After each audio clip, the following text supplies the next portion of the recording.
Buenas tardes a todos y todas, hermanos y hermanas misioneros. Sean todos bienvenidos a este nuestro tercer día de formación. Formación que hemos venido reflexionando es muy importante para que como testigos y sobre todo servidores de esta iglesia, nuestra madre, la iglesia que nos ha invitado a un jubileo convocado por el Papa Francisco, y en este contexto y sobre todo en este ambiente de jubileo queremos que nuestra formación sea integral. El Papa Francisco, cada vez que habla de la formación integral, nos dice y nos recuerda a todos los grupos, desde sacerdotes, desde los obispos, sacerdotes, seminaristas, religiosos, religiosas, laicos, nos dice que el formarnos es muy necesario, pero no es solo para que adquiramos conocimiento, tengamos datos, sino para que nos preparemos, nos dispongamos a vivir un encuentro especial con el Señor, un encuentro con Jesús nuestro Señor en lo que vamos realizando, y que será también lo que con quien nos encontraremos ahora que vayamos al campo misión. Pues bien, vamos a iniciar con la oración del jubileo en esta tarde, en el nombre del Padre, del Hijo y del Espíritu Santo. Amén. Padre que estás en el cielo, la fe que nos has dado en tu Hijo Jesucristo, nuestro hermano, y la llama de caridad infundida en nuestros corazones por el Espíritu Santo, despierten en nosotros la bienaventurada esperanza en la venida de tu reino. Tu gracia nos transforme en dedicados cultivadores de las semillas del Evangelio, que fermenten la humanidad y el cosmos en espera confiada de los cielos nuevos y la tierra nueva. Cuando, vencidas las fuerzas del mal, se manifestará para siempre tu gloria. La gracia del jubileo reavive en nosotros, peregrinos de esperanza, el anhelo de los bienes celestiales, y derrame en el mundo entero la alegría y la paz de nuestro Redentor. A ti, Dios bendito eternamente, sea la alabanza y la gloria por los siglos de los siglos. Amén. Amén. Muy bien, pues nuevamente tenemos con nosotros al Padre Presbítero Doctor Manuel Fernando Sedano López de la Arquidiócesis de Puebla, y que ya nos condujo el primer día con lo que la Semana Santa es, y ahora nos conducirá con esta conferencia, nos compartirá lo que es el Triduo Pascual. Padre, bienvenido, y a usted los micrófonos, le escuchamos. Muy buenas noches a todos, agradeciendo nuevamente la oportunidad que me ofrecen para presentar esta segunda parte de la reflexión que iniciamos el día lunes. Hablábamos del llamado que el Papa nos ha hecho a ser peregrinos de esperanza. Y les decía que había dos vertientes para comprender estos días de la Semana Mayor o la Semana Santa. La primera vertiente era siguiendo el año solar, donde hablábamos de dos celebraciones dominicales, una como puerta de entrada y la otra como puerta de salida para los días santos feriales: lunes santo, martes santo, miércoles santo, jueves santo, viernes santo y sábado santo. En esta segunda parte de nuestra reflexión hablaremos de peregrinos de esperanza, caminando o introduciéndonos ya en el misterio pascual de Cristo, que la Iglesia celebra y nos invita a celebrar, y donde muchos de ustedes prestarán también este servicio, este apostolado, este ministerio, centrado concretamente ahora en el llamado Triduo Pascual. 3 días.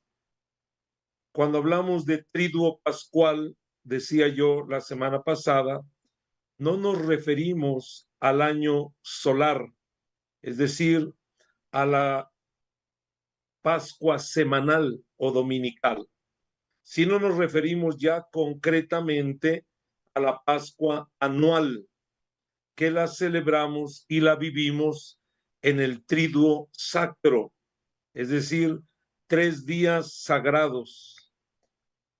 Casi siempre surge una pequeña confusión.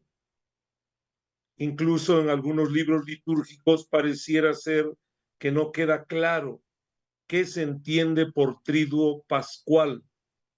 En realidad, triduo son 3 días.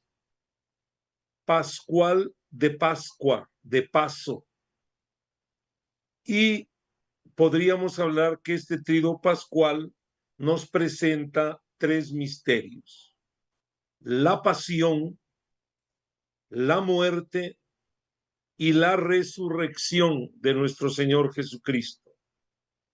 El paso de el rumbo o camino o peregrinaje de pasión hacia la muerte en cruz y el paso de la muerte en cruz al lugar de la sepultura como lugar para el reposo sabático, y finalmente el paso del reposo sabático a la celebración vigiliar entre sol y sol, es decir, de 6 de la tarde a 6 de la mañana, que se celebra la resurrección.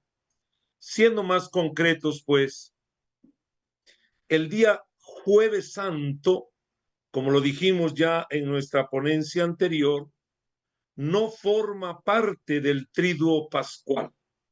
El Jueves Santo forma parte de los días feriales, es decir, de los días santos dentro de estas 2 Pascuas semanales. Entonces, ¿qué podemos decir de la celebración in cena Domini? Es decir, la celebración de la Cena del Señor? Esta se da el Jueves Santo, antes de la caída del sol.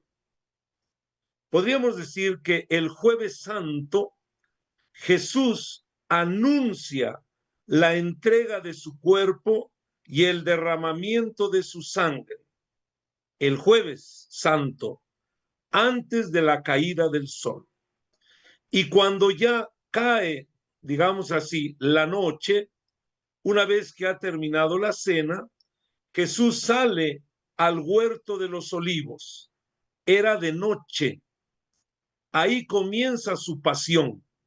Digamos que la pasión comienza pues a la caída del sol del jueves, inicio del día viernes. Entonces es viernes de pasión. Cuando Jesús se dirige al huerto de Getsemaní, ahí empieza propiamente a vivir aquello que había anunciado en la cena del Jueves Santo antes de la caída del sol. Viernes Santo, pues, comienza con la pasión del Señor cuando se dirige al huerto de Getsemaní, donde comenzará con la oración y donde será apresado y llevado ante las autoridades judías y romanas toda la noche del viernes. Y por la mañana, cuando es sentenciado a muerte, cargado con la cruz, y donde inicia este camino rumbo a la crucifixión, que se llevó a cabo aproximadamente hacia las 12 del día. Y después de 3 horas agónicas, muere el viernes, o sea, viernes de pasión y de muerte. Una vez que Jesús es bajado de la cruz, digámoslo así, es conducido al lugar de la sepultura, de tal manera que a las 6 de la tarde del día viernes comenzaba para los judíos ya el sábado. Y entonces Jesús va a guardar o va a hacer el reposo sabático de las 6 de la tarde del viernes para nosotros, todavía sábado para los judíos, hasta las 6 de la tarde del día sábado para nosotros, y que comenzaría el día domingo. En pocas palabras, pues, no sé si me estoy dando a entender. El Jueves Santo, Jesús, antes de la caída del sol, anuncia la entrega de su cuerpo y el derramamiento de su sangre. El Viernes Santo comienza su pasión después de salir del cenáculo. Termina su pasión con la crucifixión a las 12 del día de viernes. 3 de la tarde de viernes muere, es bajado de la cruz, y a las 6 de la tarde de ese día viernes para nosotros, sábado para los judíos, guarda el reposo sabático hasta que termine el sábado.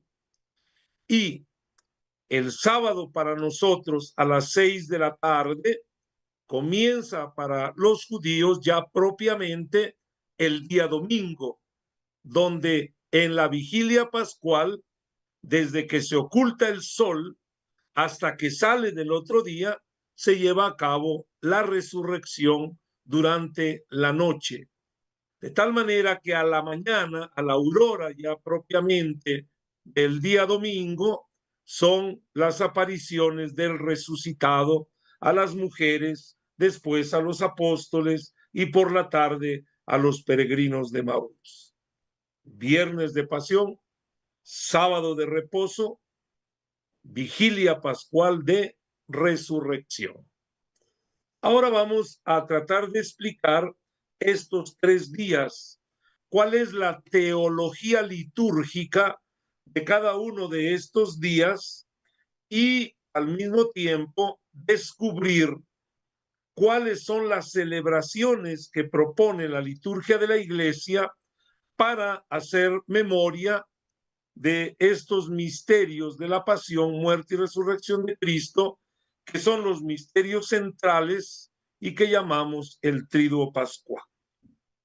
Primero que nada, el Jueves Santo, digamos, celebración de preparación para el Triduo Pascual, Jesús se reúne con sus discípulos a ejecutar 2 ritos veterotestamentarios que se llevaban a cabo después de la supresión de los sacrificios en el templo, cuando fueron prohibidos en el Antiguo Testamento, y que se daban dentro de los judíos 2 ritos, digámoslo así, ritos sacrificiales, pero vegetales, no animales, donde el cordero, digámoslo así, el sacrificio del cordero que se hacía en el Antiguo Testamento, anunciado en el libro del Éxodo, cuando la supresión de los sacrificios, ¿verdad? Se llevaba a cabo una celebración en las casas donde solamente partían el pan y levantaban el cáliz. El cáliz simbolizaba la sangre de la tierra, se identificaba con la sangre del cordero. Y el pan, naturalmente, de los 2 ritos veterotestamentarios que existían, de los panes ácimos y del cordero sacrificado, predominó el del pan ácimo. En pocas palabras, Jesús, el Jueves Santo, antes de la caída del sol, se reunió con sus apóstoles para celebrar un rito que se llamaba el partimiento del pan y el levantamiento del cáliz. ¿En qué consistían estos ritos? Partir el pan, levantarlo, dar gracias y repartirlo. Era un sacrificio vegetal de trigo de comunión. Se le llamaba Birhat HaMazón. El otro rito era el levantamiento del cáliz. Se versaba vino en el cáliz, se levantaba, se daba gracias y se repartía. También era un sacrificio de comunión vegetal, vino, uva. El término técnico era el jalel. Ustedes han de recordar aquel salmo que dice: ¿cómo le pagaré al Señor todo el bien que me ha hecho? Levantaré el cáliz de la salvación y le daré gracias. Jesús, pues, esa tarde del Jueves Santo, antes de la caída del sol, parte el pan, levanta el cáliz y da gracias a su Padre por todo el bien que le había hecho a él y el bien que le había hecho a la humanidad a través de él. Y después de dar gracias, anuncia la entrega de su cuerpo. Tomen y coman. Esto es mi cuerpo que será entregado. Anuncia a futuro el cuerpo que será entregado. Esta es mi sangre que será derramada por ustedes. Anuncia el derramamiento de su sangre a futuro para el perdón de los pecados. Digámoslo así, que después de que Jesús da gracias, anuncia la entrega de su cuerpo y el derramamiento de su sangre para el perdón de los pecados. Y una vez que hace estos dos ritos veterotestamentarios, deja claro que ese pan y ese vino ahora son su cuerpo y su sangre, un cuerpo que debe de ser comido como carne, como pan, y un vino que debe ser bebido como vino, como vida. Este es el agregado que hace Jesús en comparación con los ritos veterotestamentarios, que Jesús no solamente parte el pan, levanta el cáliz y da gracias y lo reparte, sino dice: este pan es mi cuerpo, este vino es mi sangre, tomen y coman, tomen y beban. El primer mandato de Jesús: tomar y comer su cuerpo, tomar y beber su sangre. Y luego da un segundo mandato: hagan esto en memoria mía. Es decir, el mandato de hacer y decir lo que Jesús dijo e hizo la tarde en que iba a ser entregado. Por eso la Eucaristía debe ser siempre comprendida teológicamente como alimento del cuerpo y la sangre de Cristo, y como celebración ritual, la misa, la celebración eucarística, de hacer y decir lo que Jesús dijo e hizo aquella tarde. Esto es lo más importante de la teología litúrgica del Jueves Santo. Jesús nos invita ese Jueves Santo no a realizar una cena judía o una Pascua judía, sino la Pascua de Jesús, partiendo el pan y levantando el cáliz, anunciando la entrega de su cuerpo, el derramamiento de su sangre y el mandato de repetir este rito, que así será de generación en generación hasta su segunda venida. Esta es la teología del jueves. Naturalmente, Jesús, antes de darles a comer su cuerpo y su sangre, Jesús lleva a cabo el famoso lavatorio de los pies, que es un rito mimético que se ha introducido en la celebración de Jueves Santo como una preparación para la participación del cuerpo y la sangre de Cristo. Es decir, el mandamiento del amor, el mandamiento de la fraternidad, el mandamiento de la caridad, el mandamiento del amor, como antesala de este grande misterio de ofrenda y de entrega de Jesús para con los suyos. Este es un elemento fundamental. Podríamos decir, el Jueves Santo, pues, son dos los momentos más importantes. Primero, la mímesis del lavatorio de los pies. Digo mímesis, porque nada más es una repetición, no tiene ninguna dimensión sacramental, es una actuación, es una representación catequética, digámoslo así, no tiene un carácter sacramental, es imitar lo que Jesús hizo aquella tarde. Pero después del lavatorio de los pies, sí viene, ¿verdad? El momento sacramental, que es la institución de la Eucaristía, la institución del cuerpo y la sangre de Cristo como comida, como alimento, y el mandato de hacer y decir los ritos que dijo e hizo como celebración ritual o como celebración eucarística. Y es ahí donde se fundamenta también el otro principio.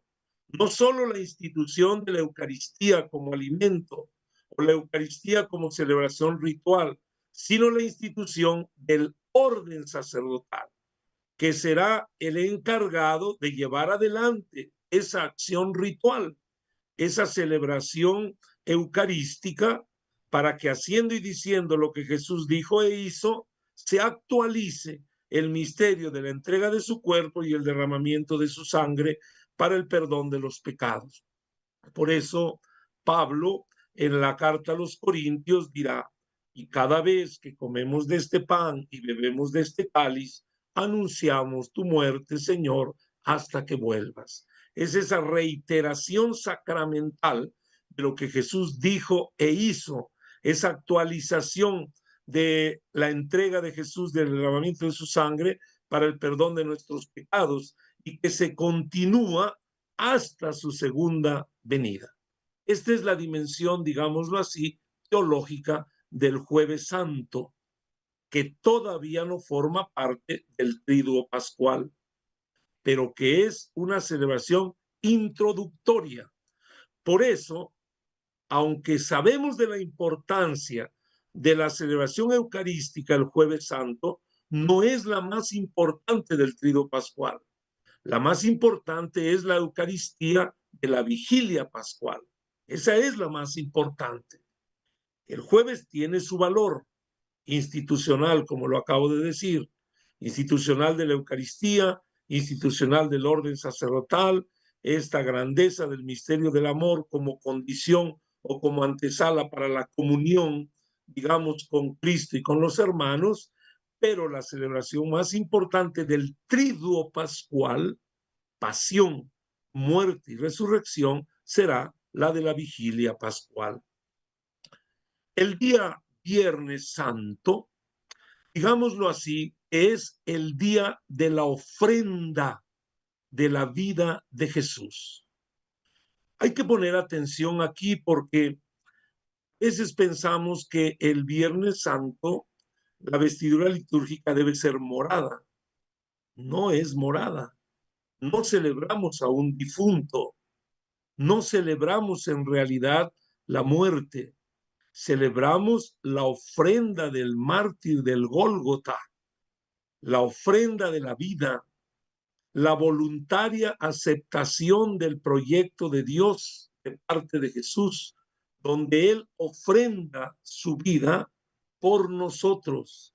Es decir, con su muerte nos da vida. Por eso, cuando viene dentro de la celebración litúrgica el tema de la pasión del Señor, el día Viernes Santo, subraya no tanto la muerte, sino termina también con la resurrección. Y cuando se da, por ejemplo, la adoración de la cruz, vemos a la cruz, pero no como un misterio de muerte, no como un signo de desgracia o de destrucción, sino como un signo de gloria, de salvación, de redención, de purificación y de perdón. Y es en este contexto, digámoslo así, donde se debe de entender el Viernes Santo como el día de la ofrenda del Cordero Pascual, el día de la ofrenda de la vida, de la redención del mártir del Gólgota. Por eso el color litúrgico es el rojo. Y por último, vendría lo que se llama la vigilia pascual. La vigilia pascual subraya la expectante espera de la resurrección y que tiene momentos muy interesantes como la bendición del fuego, la liturgia de la palabra, naturalmente la liturgia bautismal como signo de resucitación, con sepultados con Cristo para resucitar con Él, y la celebración eucarística por excelencia de la vigilia pascual. Estos son los principios, digámoslos así, teológicos del triduo pascual. La pasión es el camino, el peregrinar hacia el lugar de la ofrenda de la vida, la ofrenda del mártir del Gólgota, que se vivirá en la cruz, que será el instrumento glorioso de la redención, pasión. El reposo sabático, que será una expectante espera para el momento de la resurrección del Señor y que se prolonga, ¿verdad? Con esta liturgia en tinieblas, digámoslo así, de la bendición del fuego hasta el pregón pascual y después la liturgia de la palabra, y viene todo el desarrollo de resucitación en la liturgia bautismal y la liturgia eucarística como la liturgia de la vida. Dados estos principios teológico-litúrgicos, ahora sí voy a detenerme en las partes concretas de cada uno de estos días del triduo pascual. El viernes, entonces, que comienza para nosotros el jueves por la tarde, una vez que ha caído el sol. ¿Qué es lo que nos invita a vivir la liturgia? Nos invita a vivir sobre todo la invitación que Jesús hace a sus discípulos a velar y orar con él. En este momento, digámoslo así, de preparación para el momento sublime, el momento culmen, la hora, el momento en que él habría de ser glorificado como el grano de trigo que tenía que morir, el momento del cáliz de la redención. El llamado de la iglesia en la noche del jueves para nosotros, que ya es viernes para los judíos, es la oración. Por eso, cuando termina la celebración de Jueves Santo, de una manera solemne se hace el traslado del Santísimo Sacramento para que esté expuesto, digámoslo así, a la oración, acompañar la iglesia a Jesús que ora no solamente porque va a enfrentar la hora, sino ora también por nosotros en esa hermosísima oración sacerdotal presentada, ¿verdad?, por el evangelista San Juan en el capítulo 17.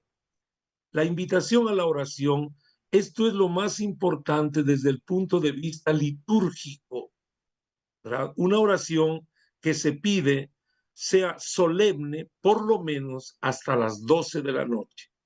En algunos lugares acostumbran dejar el Santísimo ahí expuesto hasta el otro día, hasta el amanecer del otro día. Pero, digamos, lo que se sugiere es que al menos pudiésemos orar y acompañar a Jesús y orar por la iglesia hasta las 12 de la noche. Aquí han nacido algunas tradiciones de piedad popular, algunas prácticas como la visita de las 7 casas, que a veces las identifican con esos traslados que hizo Jesús durante la noche de su pasión, a la casa de Herodes, a la casa de Anás, de Caifás, de Pilatos. Ese ir y venir lo identifican con estas visitas de las 7 casas. En otros lugares acostumbran a hacer, por ejemplo, la escena del prendimiento, o a lo mejor también el acompañamiento al divino preso, le dicen a una imagen que tienen ahí, por ejemplo, atrás de una cárcel.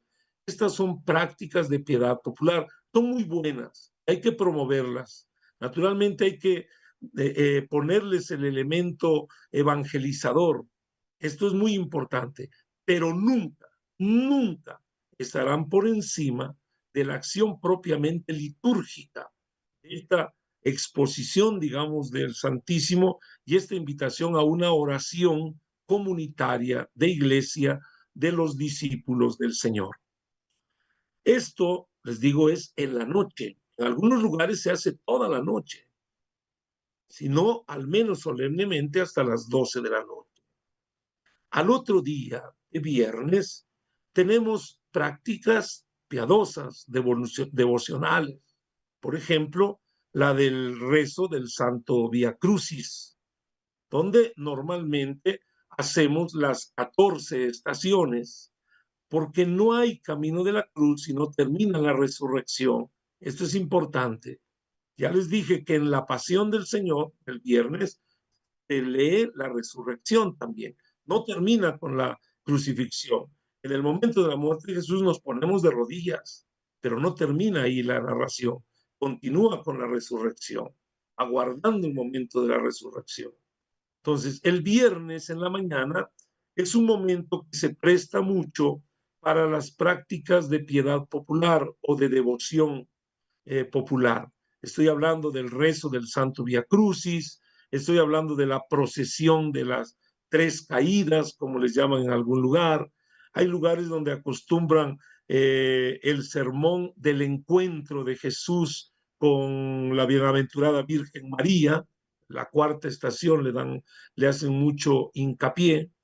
Otros acostumbran solamente hacer 10 estaciones y después de las 10 estaciones, cuando Jesús es crucificado, algunos acostumbran hacia las 12 del día comenzar el oficio de las 7 palabras, la reflexión de las 7 palabras, que también son hermosísimas, sobre todo por ese carácter agónico testamental de Jesús para la iglesia o para nosotros que somos sus discípulos, donde nos hace la entrega del regalo más grande que él tuvo en esta vida, la Virgen Madre, que lo acompañó a lo largo de toda su existencia y le prolonga su misión en sus nuevos hijos, que somos nosotros.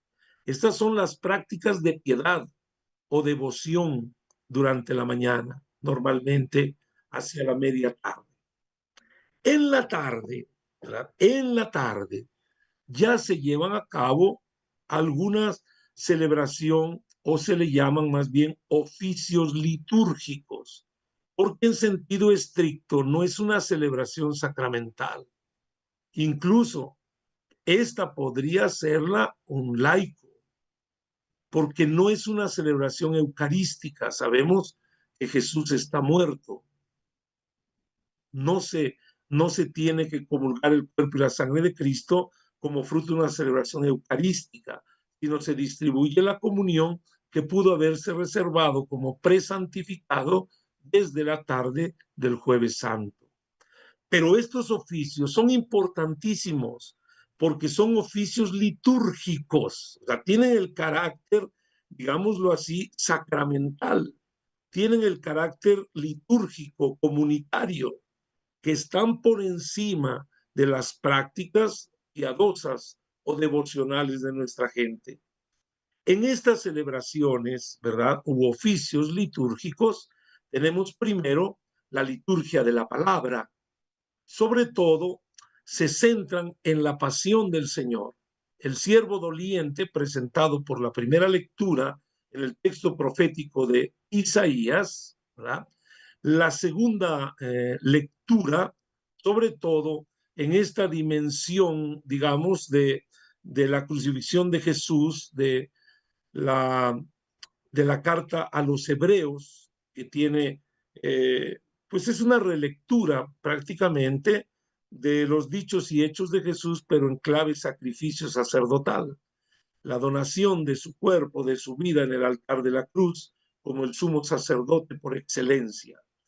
Y la pasión del Señor, repito, la pasión del Señor no se proclama, ya lo dije en la práctica anterior, no se proclama, por eso no hay ciriales, no hay incienso, simplemente es lectura de la pasión. Pasión de nuestro Señor Jesucristo según San Juan, porque esto es importante. Siempre el Viernes Santo será la pasión según San Juan y en el Domingo de Ramos varía según el ciclo litúrgico. Una vez que se termina la pasión del Señor, comienza inmediatamente lo que se conoce la oración universal. Es el momento en el que la Iglesia se une a su Señor, que se ha ofrecido para el perdón de los pecados, para implorar la gracia, la ayuda de parte de Dios en favor no solamente de los discípulos de Jesús, sino de toda la humanidad. Por eso se llama universal, porque pedimos, por ejemplo, por el pueblo judío, pedimos por los no cristianos y pedimos también, naturalmente, por los cristianos. Después de la oración universal, ¿verdad? Viene la adoración de la cruz. El término adoración hay que entenderlo, porque nosotros pensamos que adorarlo es como si le diéramos el valor divino a una cruz. No, en realidad en las liturgias orientales el término adorar para nosotros equivaldría a decir la veneración de la Santa Cruz, la contemplación de la Santa Cruz, o bien la adoración del misterio de la redención, no del leño, del misterio de la redención. Contemplamos, veneramos el leño donde estuvo nuestra salvación y adoramos el misterio de la redención. Esto es algo muy importante. De hecho, la cruz no debería detener al crucificado, porque es el leño el que nos connota la glorificación, el grano de trigo que muere y que da gloria, digamos, dando vida. Con su muerte nos da vida. Y después viene ya prácticamente la distribución de la Eucaristía, les decía yo, de los presantificados o de las formas que fueron consagradas en la misa de Jueves Santo. El día sábado me voy a la vigilia pascual. Sábado Santo, y hablé en la reflexión anterior. La vigilia pascual empieza a partir de las 6 de la tarde. Esta es la que forma parte del triduo pascual. El triduo pascual termina, digámoslo así, a la salida del sol del día domingo. Se llama celebración entre sol y sol, desde la caída del sol hasta que sale. De hecho, por ahí las comunidades neocatecumenales así lo hacen, su celebración. Nosotros no sé hasta dónde aguantaríamos toda la noche, si a veces la hacemos en 3 horas dándole su tiempo y algunos ya nos gana el sueño o ya estamos un poco, pues sí, digamos, inquietos porque se prolonga la celebración. Pero en realidad duraba esta celebración prácticamente las 4 vigilias. La primera vigilia empezaba a las 6 de la tarde, de 6 a 9, la segunda de 9 a 12, la tercera de 12 a 3 de la mañana y la cuarta de 3 de la mañana a 6 de la mañana. Era la vigilia completa. Nosotros, bueno, hacemos la celebración a partir de las 6 de la tarde, según las cuestiones pastorales de cada lugar. Lo importante es, pues, descubrir que es una noche de expectación, aguardando la resurrección del Señor. ¿Cuáles son los ritos que se dan dentro de esta noche de expectación? Primero, la bendición del fuego nuevo. Esta bendición del fuego nuevo considero yo que tiene una importancia muy grande si se hiciera en el panteón, porque Jesús será el primogénito de entre los muertos. Es la esperanza de la resurrección. Es donde están aguardando la resurrección nuestros difuntos. Es ahí donde se comprende toda esta resurrección, este salir de la tumba para una nueva vida. Acuérdense que todas las celebraciones, como por ejemplo la de Domingo de Ramos o esta de la Vigilia Pascual, se nos proponen tres formas concretas para la procesión, porque son procesiones. Una, en una iglesia estacional, lo dije en la reflexión pasada, una iglesia estacional, en este caso podría ser en la capilla del Panteón u otra capilla. Se puede hacer también en la puerta de ingreso de la iglesia ya propiamente como edificio, o como pasó cuando estábamos en el COVID, que se hacía ya dentro de la iglesia, a lo mejor en una colocación oblicular de las bancas, ¿verdad? Es decir, cuando ya se hace adentro del espacio celebrativo. Son las tres formas. Lo que yo quiero resaltar, pues, es la procesión con el fuego nuevo, que anuncia la resurrección del primogénito de entre los muertos. Una observación, miren, todas estas velas que se encienden tomando la luz del cirio pascual, en sentido estricto, no se llaman cirios pascuales. Solamente hay un cirio pascual, es el que se marca, el que se le colocan los números, el que se le colocan los clavos. Este es el cirio pascual. Los demás, digamos, son velas, candelas, que nos sirven para tomar la luz del cirio pascual, la luz que nos connota la resurrección. Si no se multiplican los signos, esto es algo muy importante. El cirio no es una vela, el cirio es símbolo del Señor resucitado, es la luz que disipa las tinieblas. Toda la teología del cirio, de la luz, está concentrada en el famoso exultet, o el llamado también pregón pascual. Nada más como una nota de observación que es importante considerar. El segundo rito de la celebración de la vigilia pascual es cuando se llega a la puerta, ¿cómo se llama? Al frente en el presbiterio de la iglesia. Ahí es cuando el diácono o el sacerdote coloca el cirio pascual en el candelabro, cercano al ambón donde se van a proclamar las lecturas, las 9 lecturas. Y ahí también estará la pila bautismal, si es que habrán bautismos. De hecho, esa debe ser la colocación en las iglesias. En el lugar de luz, al oriente, normalmente se coloca el ambón, el cirio pascual y la pila bautismal, como lugares de luz, de vida y de resurrección. Cuando se coloca el cirio pascual ahí, atención, dice el texto, en este momento se encienden las luces. Esta es otra cosa que a veces no hemos comprendido. Lean la rúbrica, el número 17 del misal romano o de este subsidio que se llama Semana Santa. Vean la rúbrica 17, dice, en este momento se encienden las luces, a excepción de las velas del altar. Esta rúbrica no está simplemente para que la gente vea las lecturas que se están leyendo, no, sino es porque lo que canta la resurrección ya es el pregón pascual.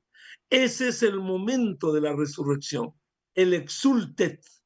Ese es el momento donde en un canto hermosísimo, el diácono, que es el ministro propio para entonar el pregón pascual, el diácono se identifica con el ángel de la resurrección, anuncia la resurrección y nos dice todo lo que está simbolizando esa luz, ese cirio, ese fuego. Ahí es el momento de la resurrección, de la Pascua anual. El momento de la resurrección de la Pascua semanal es en el Gloria, pero en la Pascua anual es en el pregón pascual, con toda la teología encierra. Una vez que se entona el pregón pascual, ya están prendidas las luces, ¿verdad? Entonces comienzan las 9 lecturas, que son también este sentido de expectación de una historia de la salvación, de un pueblo que aguarda la resurrección. Es la liturgia de la palabra. Y entonces ya en el momento del gloria, ¿verdad? Antes de las 2 últimas lecturas, que ya son del Nuevo Testamento, ahí se encienden las velas que se colocan sobre el altar.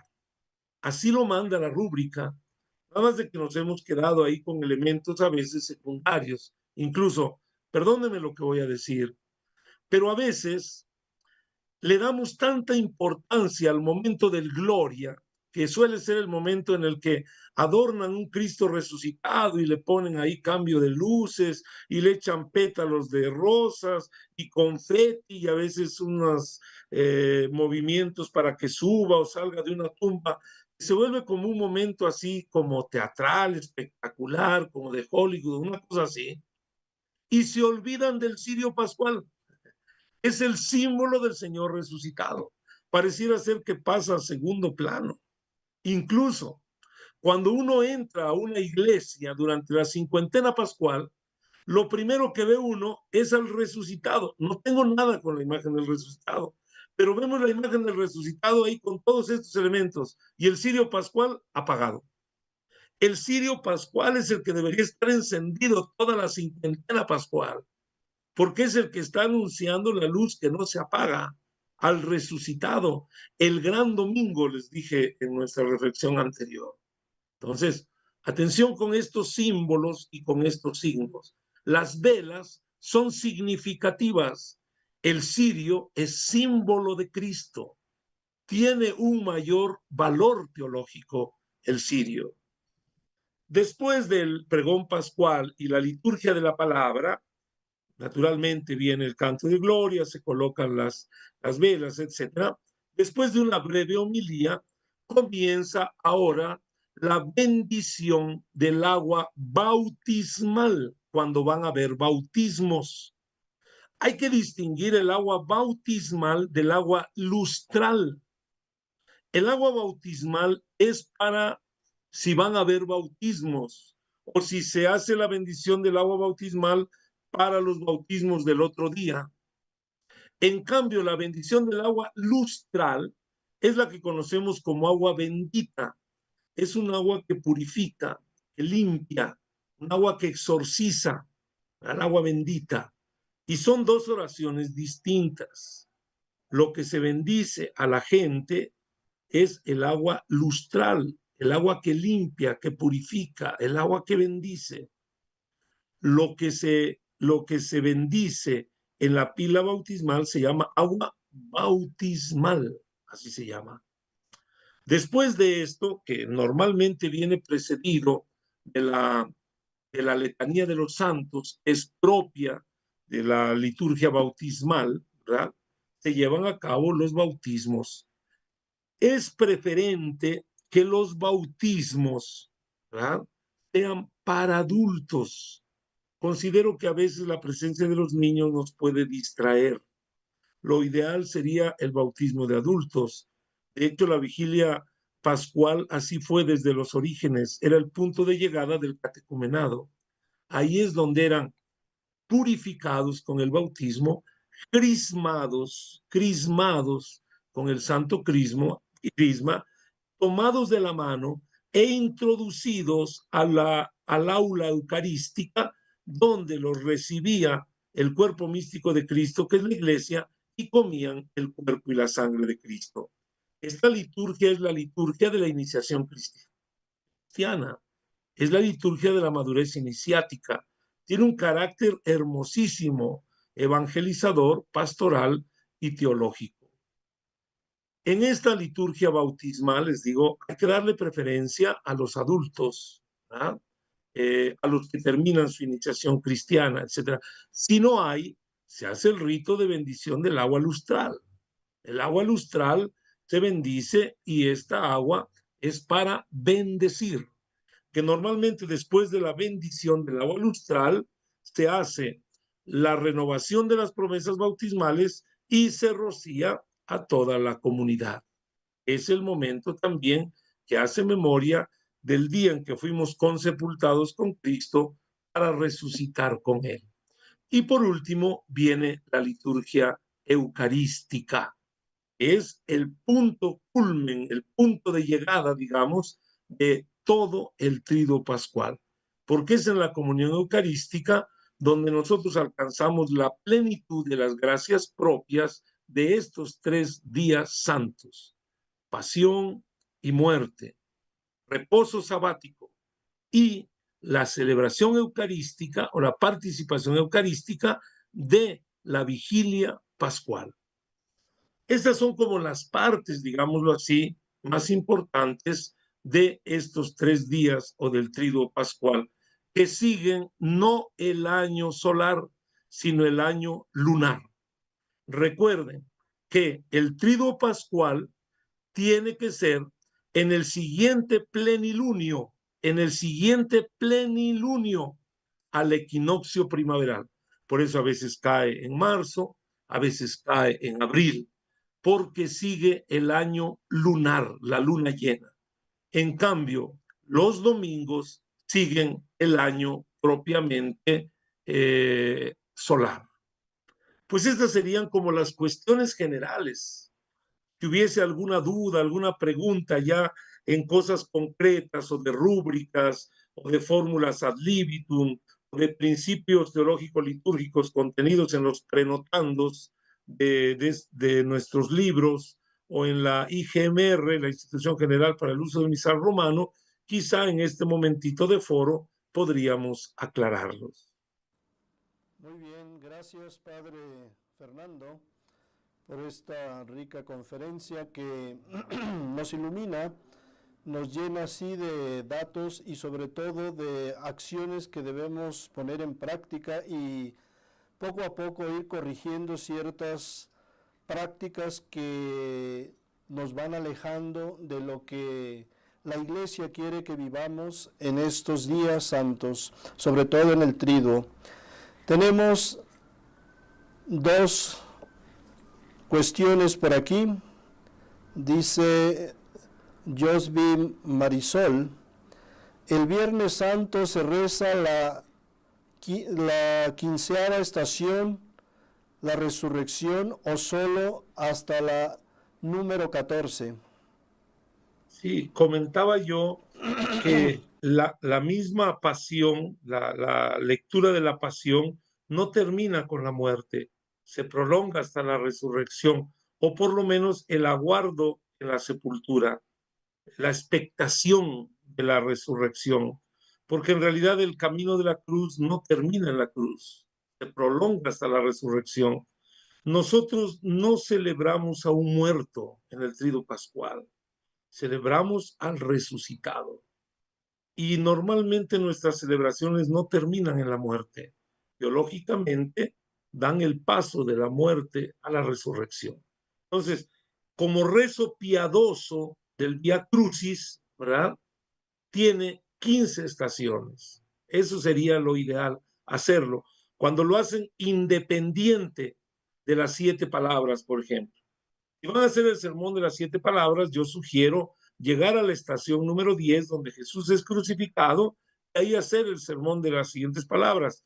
Y en la tarde, a lo mejor, después de los oficios, a lo mejor, pueden hacer el descendimiento de Jesús y otras prácticas piadosas como la procesión del silencio, por ejemplo, ¿no?, que se acostumbra en algunos lugares, la procesión con el santo entierro, el pésame a la Virgen María, etcétera.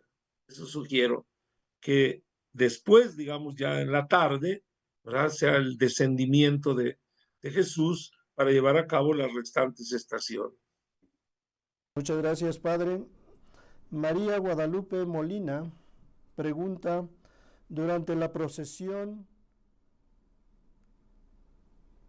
después de la bendición del fuego y todo el rito sobre el cirio pascual, ¿se pueden encender las velas o sería hasta el momento de leer las lecturas? Sí, aquí concretamente les decía que el número 17, lo tengo aquí a la mano, la rúbrica 17 de esa celebración de la vigilia pascual dice así: al llegar ante el altar, el diácono vuelto hacia el pueblo eleva el cirio y canta por tercera vez: luz de Cristo. Todos responden: demos gracias a Dios. A continuación, el diácono pone el cirio pascual en el candelabro que está preparado junto al ambón o en medio del presbiterio, y entonces se encienden las luces de la iglesia, con excepción de las velas del altar. Y ya después viene la bendición para el diácono para que proclame el pregón pascual. Eso está en la rúbrica 17 del misal romano, o también de este subsidio que se llama Semana Santa. Muy bien, Padre. Muchas gracias por esta riqueza que nos ha compartido. Parece que hay algo más por aquí. Ángel Sánchez, ¿algunas recomendaciones que usted nos pueda dar para esta vivencia de los días santos del Triduo Pascual en ausencia de los presbíteros? ¿Cómo nuestros laicos pueden conducir todos estos momentos? Adelante, Padre. Sí, primero que nada, yo hice mucho hincapié en nuestra reflexión pasada, y yo creo que eso sí lo tienen que platicar, ¿no? Donde no hay ministro ordenado, yo sí considero que litúrgica y teológicamente es necesario hacer una celebración de institución de ministros extraordinarios para estos casos concretos, para la Semana Mayor, para la Semana Santa, ¿no? Para que vayan en nombre de la Iglesia, o sea, instituidos en nombre de la Iglesia, porque van a desempeñar un ministerio no nada más porque no hay quien lo haga, sino van en nombre de la Iglesia. Y eso creo que además de darle institucionalidad, autoridad, también creo que expresa hasta cierto grado un respeto, obediencia y unidad con la Iglesia. Esto para mí es fundamental, ¿eh? Fundamental. Y entonces ustedes pueden dirigir todas las celebraciones en nombre de la Iglesia. Solamente no pueden hacer aquellas cosas que son propias del presbítero o del diácono. Por ejemplo, en el pregón pascual, ¿verdad? Se omite en el diálogo introductorio del pregón pascual: el Señor esté con ustedes y con tu espíritu. Levantemos el cuadrado. Se omite nada más: el Señor esté con ustedes y con tu espíritu, porque no está el diácono, digamos, ahí en persona de Cristo cabeza. O sea, estos saludos que son diaconales, ¿verdad? El Señor esté con ustedes, por ejemplo, esos se omiten. Todos los que digan el sacerdote o el diácono, esos se omiten. Todos los demás los pueden realizar. Ahora también hay un subsidio, aunque ahora ha estado escaso. Hay un subsidio para la celebración de la palabra en espera del presbítero. Creo que ese subsidio también nos da las pautas de cómo se hace una liturgia de la palabra o una celebración de la palabra. Pero yo diría, prácticamente, si van en nombre de la iglesia, pueden hacer todo, excepto aquello que corresponde solamente al presbítero, que normalmente lo expresa el libro litúrgico, o el diácono. Esa sería como una norma, digamos, general que ayuda para todo. Por ahí la CEPALI ha estado promoviendo también un libro que se editó en la diócesis de San Juan de los Lagos, donde también lo elaboró un liturgista, un sacerdote, bueno, que estudió sacramentaria, y me parece también muy acertado en este aspecto de que ya indica cuáles son las cosas que puede hacer el laico. Muy bien, gracias, Padre. Perla pregunta, ¿el lavatorio de los pies se puede omitir o se puede realizar algún signo distinto en ese momento? Y como les dije, no es un elemento, un rito sacramental, es mimético, pero creo que ayuda mucho a nivel catequético. Incluso se podría hacer antes de la celebración, en lo que está preparándose a la gente, a lo mejor hacer una representación de cómo se llevó a cabo eso, o también se puede hacer, como lo indica ahí el libro litúrgico, dentro de la celebración después de la homilía, pero es algo meramente mimético. Se puede suprimir, se puede también suprimir. O sea, no es un elemento sacramental. Muy bien, tenemos la última. En la procesión de entrada de los santos oficios, dice aquí, durante la Semana Santa, aún se lleva la cruz alta. A ver, decía yo que no es una celebración en sentido estricto, ¿verdad? Eh, ¿cómo diría yo? La centralidad de los oficios del viernes está en la procesión que se realiza para la adoración de la cruz o la veneración de la cruz. Ese es el momento central. Yo creo que la cruz procesional, pues, en un momento de ingreso no tiene mucho sentido. Es más bien el sacerdote el que va representando a Cristo, que se postra, que ora, ¿verdad? En nombre de Cristo por toda la iglesia, y una vez que se incorpora, arranca la celebración con la oración colecta. No hay una procesión solemne en esto. De hecho, es un ingreso discreto de parte del sacerdote o el ministro que está ahí dirigiendo la celebración. Muy bien, pues agradecemos infinitamente al Padre Fernando que nos ha compartido estas dos conferencias del lunes y hoy miércoles, y a todos y cada uno de ustedes que nos han venido siguiendo y quienes ven también la grabación, les pedimos que sigamos formándonos, y mañana tenemos el último día de formación. Así es de que los esperamos mañana a las 7 en punto para terminar con nuestra formación, y después que todas las recomendaciones que el Padre Fernando nos ha hecho, sobre todo en cuestión espiritual, lo vayamos realizando para ir preparados a celebrar este tiempo privilegiado con nuestras comunidades o a las comunidades a las que seamos enviados. Le pedimos, Padre, su bendición, y con eso terminamos. Con mucho gusto, Padre, y antes agradezco sinceramente esta oportunidad que me ofrecen, lo hago con mucho cariño, que sea para la gloria de Dios, para la santificación de todos los que, pues, el Señor de alguna manera nos considera para hacerlo presente, para transmitirlo, para hacer posible estas celebraciones y para el bien de nuestras comunidades. En el nombre del Padre, del Hijo, del Espíritu Santo. Amén. Amén.